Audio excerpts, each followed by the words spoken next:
भारतीय हिंदी ज्ञान में आप सभी लोगों का स्वागत है।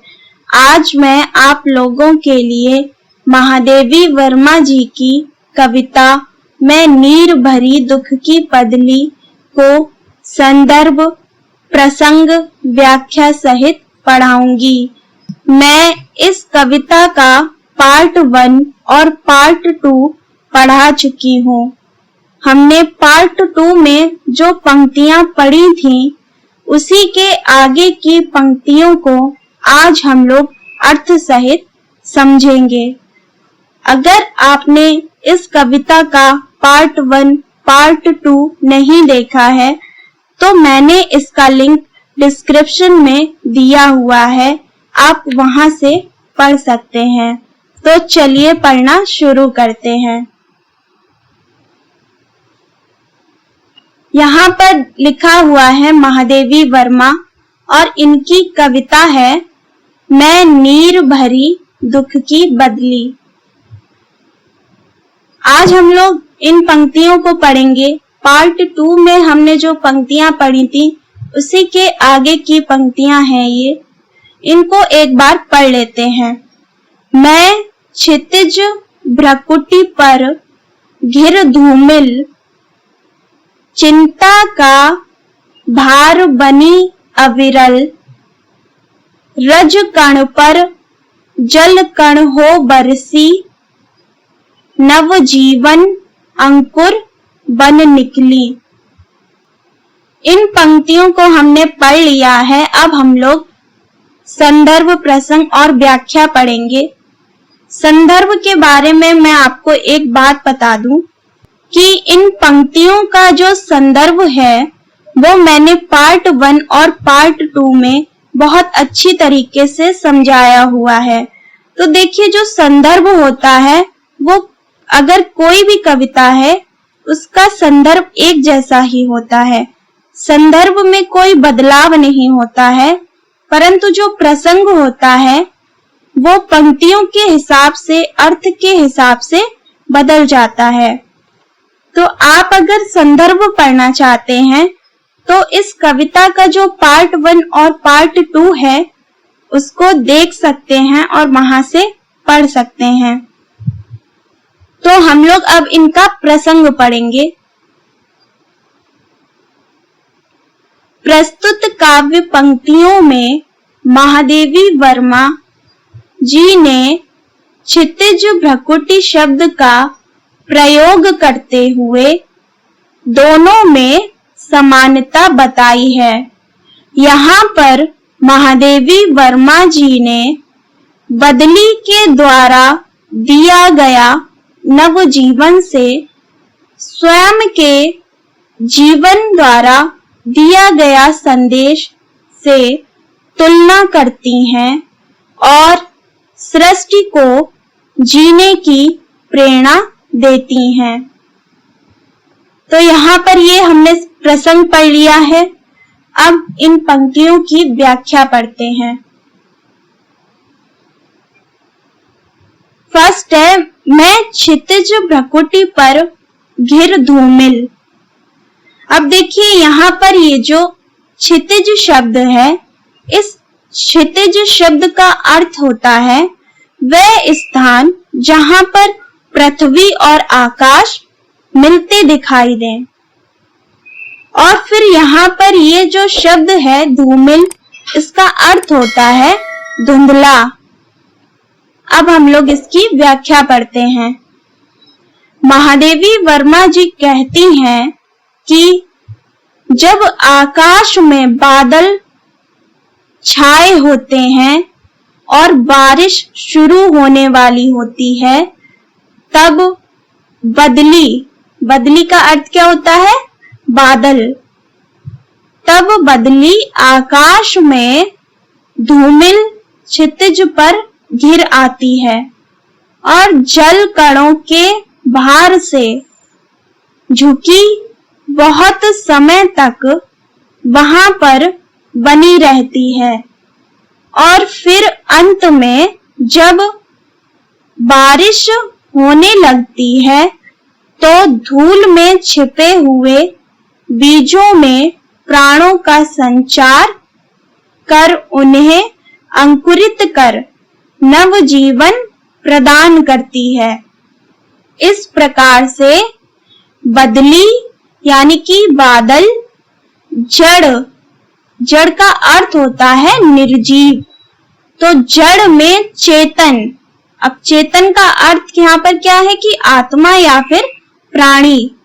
तो फिर इस प्रकार से बदली जड़ में चेतन के सोए हुए प्राणों में नव जागरण का एवं निस्पंद पदार्थों में स्पंदन का संचार करती है।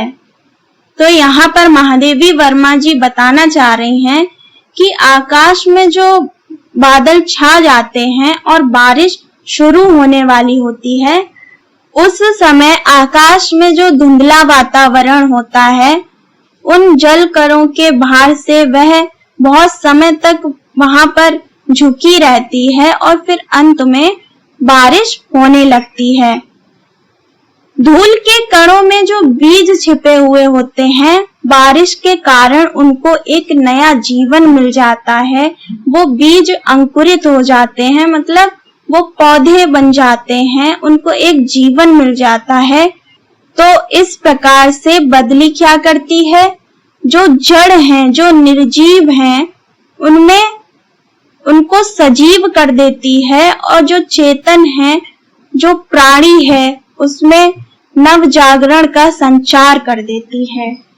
इसी तरह नेक्स्ट है, चिंता का भार बनी अविरल। अब देखिए यहाँ पर ये अविरल शब्द है, इसका अर्थ होता है सटा हुआ या फिर घना। अब हम लोग इसकी व्याख्या देखते हैं। महादेवी वर्मा जी कहती हैं कि मैं भी बदली यानी कि बादल के समान हूँ। सुदूर का अर्थ होता है बहुत दूर का। तो सुदूर भविष्य के विषय में सोचते सोचते मेरी भ्रकुटिया चिंता के भार से झुक जाती है, और जब दुख और चिंता का भार सहन नहीं होता है, तब मेरी आंखों से करुणा जल प्रवाहित होने लगता है। तो यहाँ पर महादेवी वर्मा जी कह रही हैं कि बहुत दूर के बारे में जब मैं भविष्य के बारे में सोचने लगती हूँ, तो मेरी जो भ्रकुटिया है वो चिंता के भार से झुक जाती है, और जब मैं इस चिंता, इस दुख को सहन नहीं कर पाती हूँ, तब मेरी आंखों से आंसू प्रवाहित होने लगते हैं। इसी तरह नेक्स्ट है, रज कण पर जल कण हो बरसी। इसकी व्याख्या है, महादेवी वर्मा जी कहती हैं कि मेरे यह करुणा से भरे हुए आंसू मृत प्राणों, नैराश्य में डूबे जीवधारियों, शुष्क और नीरस जीवन बिताने वालों को नया संदेश देती हैं। उनमें जीवन की नई उमंग और स्फूर्ति जगाते हैं। अब यहाँ पर महादेवी वर्मा जी कह रही हैं, जो इनके करुणा से भरे हुए जो आंसू हैं, वो मृत प्राणों यानी कि जो निर्जीव हैं और नैराश्य में डूबे हुए जीवधारियों या फिर जो शुष्क और नीरस जीवन बिताते हैं, उनको मेरे आंसू एक नया संदेश देते हैं और उनको जीवन जीने की एक नई उमंग और स्फूर्ति प्रदान करते हैं। इसी तरह नेक्स्ट लाइन है, नव जीवन अंकुर बन निकली। अब देखिए यहाँ पर ये जो अंकुर शब्द है, इसका अर्थ होता है बीज का अंकुरित होना। अब हम लोग इसका अर्थ देखते हैं। इस प्रकार से मेरा करुणा जल बदली यानी कि बादल के समान सृष्टि में आशा का संचार करता है। जीवन को नए दृष्टिकोण से जीने की प्रेरणा प्रदान करता है।